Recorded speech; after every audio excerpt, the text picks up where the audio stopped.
33, livre des psaumes, le chapitre c'est le 33, le petit verset. Je voudrais juste dire dans le nom de Jésus-Christ, je vais le lire en portugais bien sûr.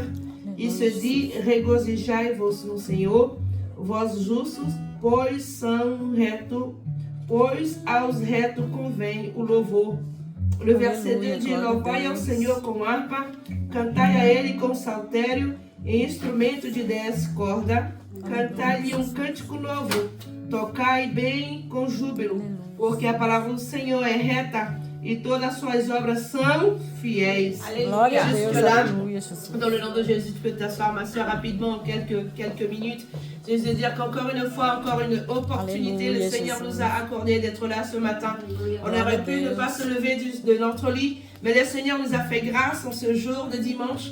Il nous a accordé encore une opportunité d'être dans sa présence. Et pour cela, nous devons, comme nous dit la parole du Seigneur, de le glorifier, d'exalter son nom, élever sa grandeur, parce que tant de grandes choses merveilleuses nous a fait le Seigneur. Le Seigneur fait tellement de grandes choses dans notre vie, n'est-ce pas?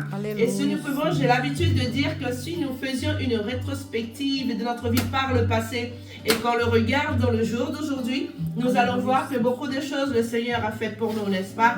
Combien de délivrances, combien d'échappatoires, combien de guérisons, combien de bénédictions le Seigneur nous accorde à chaque seconde de notre vie, n'est-ce pas? Si nous regardons dans le monde extérieur, nous allons voir tant de choses qui se passent dans le jour d'aujourd'hui. Mais nous sommes bénis par la grâce et la miséricorde de Dieu.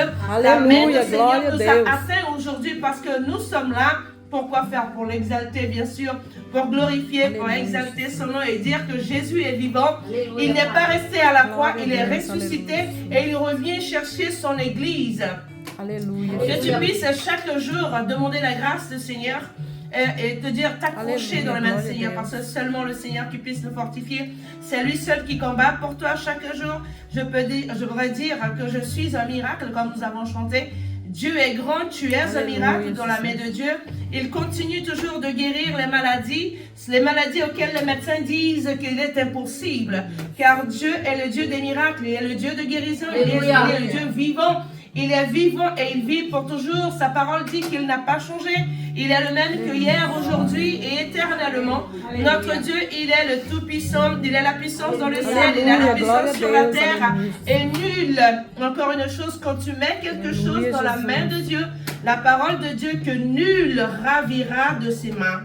Nul ravira de ses mains. Ça veut dire que tout ce que tu remets entre la main de Dieu, il n'y a personne qui va l'enlever. Parce que c'est dans la main de Dieu. Amen. Et le Seigneur te bénisse dans le nom de Jésus. Je remercie l'opportunité dans le nom de Jésus-Christ.